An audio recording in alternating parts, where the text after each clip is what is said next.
Откако пред 2 месеца се пушти во употреба јавниот градски превоз во Кочани, голем дел од граѓаните даваат позитивна оценка за автобуските линии.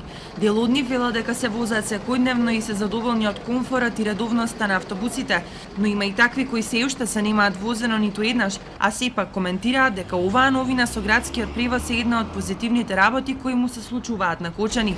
Велат дека исплатлива цената за билетот по 10 денари, со кој може да се отиде до било која населба и тоа во терминот кој ним им одговара. Не го користам јас. Добро е луѓето да одат на пазар, тие постарите лица така. Инаку за младите подобро повеќе се движат. Движењето е здравје, не?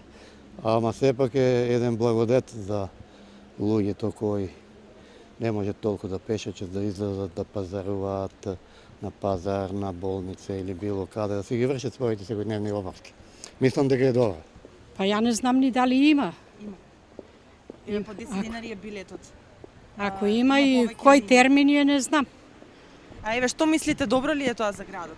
Добро е како не е добро. Тоа е нешто најубаво. Да има градски превоз, тоа е нешто најдобро. Се туку добро е. Имате ли возено досега со линиите, со автобусите? Моментално не, но радо би се возел. Туа Андрак се сега доведе, па градовето секаде има, кај нас немаше, па и веројатно треба. Може на секој не му треба, ама ево, например, што иде до Оризари, тоа е добро, Оризарци малку за неќе едно поголемо олеснење. И да дојде секој, има кола лесно, кој нема кола, јас знам многу пешки одеа.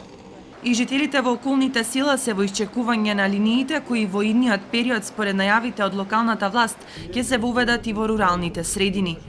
За Кочани убаво е градскиот сообраќај, него ние сме од селата, по селата е лошо. Од Тракање сме ние, немаме никаков автобус пуштено.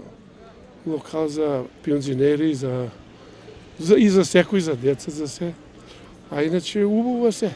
Инаку дозволата за вршење јавен општински превоз за секоја линија е со рок на важност од 5 години, што им дава одредена сигурност на превозниците дека ќе можат да остварат економска исплатливост.